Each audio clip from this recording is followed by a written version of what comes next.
So your air is the most important aspect of your playing, and your embouchure is one of the biggest things that you should focus on. Is at least what you've heard for the majority probably of your trumpet playing life. And what I'm about to say is going to contradict that completely, but hear me out. So I would say for the past year or so, I've been going through more than what you would call just a rough patch of playing. It's been fundamentals simply not doing what they're supposed to compared to what they have in the past, especially. And so, about a week or two ago, I get a lesson from my old private teacher that I had back in high school.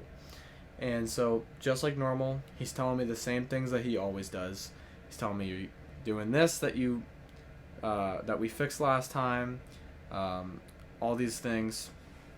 And so one of the things that really changed my perception of how to play the instrument is the idea of your lips vibrating in the cup, which is something that I completely lost over the last couple years, honestly. And it's something so simple, but it's something that, in those words at least, you never hear people talk about. People obsess over the embouchure has to be tight corners this way, but what's more important than the embouchure in reality is the ability. I'm so glad that finally stopped. The ability for your lips to vibrate, which of course comes from a good embouchure, but it's an idea that people talk about the embouchure in a very physical manner. But the most important physical part about it is your lips being able to vibrate inside of the cup. So how do our lips vibrate the most naturally and freely possible? Like this. Now, of course, we're never going to do that into the mouthpiece, right? Like, of course, you can't get a good... But you can. If you take that approach, that it's so simple, and just vibrating at a low frequency.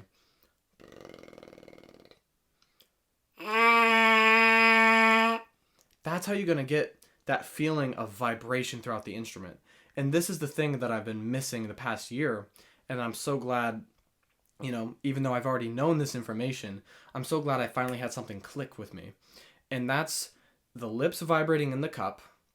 When you're buzzing on the mouthpiece, the shank of the mouthpiece vibrating in your hands. You can feel it vibrate. And then when you're playing on the horn, you feel the valve casings in your left hand actively vibrating, and the bell is vibrating. And I know I'm saying vibrating all the time, and it might not make that much sense, but just bear with me. So the thing about the air passing through being the most important aspect of playing is what the majority of trumpet teachers will tell you. And of course, in order for this to happen, there needs to be air, otherwise it's just nothing happens. So you do need the air, but I don't think that focusing on the air is going to get you the result as quickly as making it as simple as humanly possible. Just like you're singing. And when you do this, find the lowest possible vibration that you can.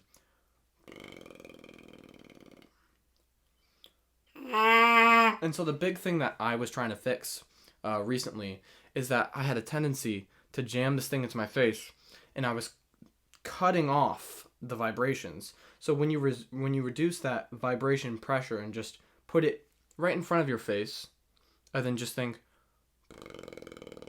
"Aww."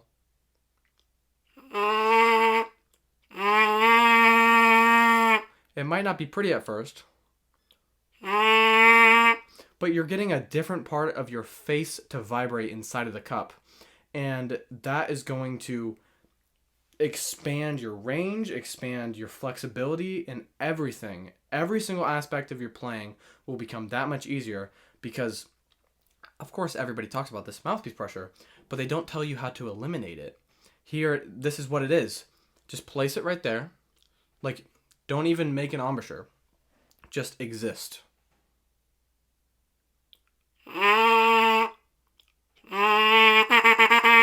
And you should almost feel like These are your lips. And when you do this, when you do that in real life, as if we're not in real life, you almost come forward just a little bit to go inside of the mouthpiece a bit. But the mouthpiece doesn't come to you anymore.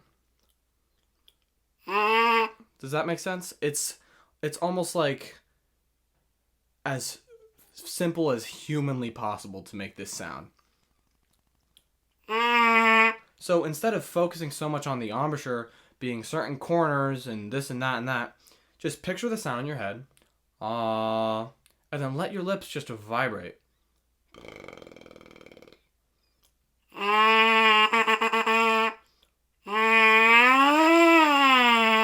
And this is going to take a few days of like being a little bit frustrated that it's not working. But when you see people like Adam Rappa, Chris Martin, Phil Smith, whoever your trumpet player, Wynton Marsalis, they look like they're not even trying. And this is exactly why. Their body and instrument is always vibrating with ease and effortlessness. But we don't get that as easily when we focused. So, of course, the professionals know what they're talking about, and they will tell you these things. But it works for them. But what will happen faster with us and eliminate all that tension, they always tell us, don't be tense, remove that tension. But I'm like, I'm trying to not be tense, but I can't get any notes out if I don't. This is it. Spend a few days being like, I'm not going to play the way I normally do. I'm just going to let it.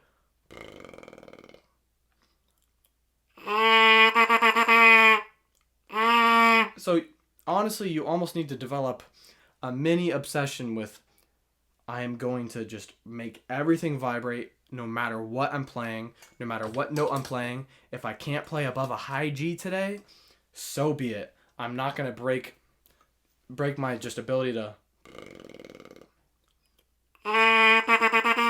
And hopefully, well, not hopefully, because hopefully you've already been doing it correctly, but realistically, you'll notice it doesn't feel the same on your lips. And you'll notice that you're not thinking so much about your embouchure before you play, like you're doing all these weird things. You just, the most natural form of you producing a sound is that simple. And people will tell you that you're crazy for saying that is how you play the trumpet, because they're like, no, because your lips are vibrating 400 times a second, not 3 is what it seems like. But that approach is the secret to unlocking that upper register. There's a reason you should look up this video called Adam Rappa Warming Up. It's the most ridiculous thing I've ever seen. He goes, high C. I can't sing a double C. He goes high C to double C 5 times in a row, and this is his face, genuinely. How do you think he's doing that? It's because he spent so much time not allowing himself to break out of that ease of playing and letting his lips inside of the cup of the mouthpiece. And then eventually, through trial and error, he found out how to maintain that extreme ease that he gets when he plays and that resonance in his horn. All of this vibrating in his hands. And eventually he figured out, hey, if I do this with my tongue and with my bottom lip, I curl it, whatever it was, I can get a double G out, a double C with the same amount of effort as everything else. So hopefully this helps, and it's a little bit of a different approach than you're used to. This is what helped me a ton in high school, literally before I would play, just to remind myself. And I just don't do this anymore until recently. And I wish I kept this approach. I would literally remind myself with either or buzzing on the mouthpiece all the time throughout the day. And I maintained a really good sound all the time. And it might not seem like you can unlock the upper register by thinking, but that's the true secret, is that in reality, if you want your lips to vibrate quickly enough to play above a high C, they have to be very pliable and relaxed. And what's more relaxed than... There's nothing more relaxed than that. Obviously, they'll be vibrating faster, but if you picture yourself being that relaxed, it'll make it that much easier to let your fingers do the work. So I hope this video helped, and let me know in the comments if you have any questions or you decide that you completely disagree with everything I said. But before you disagree, just give it a shot for a few days and let me know how it goes.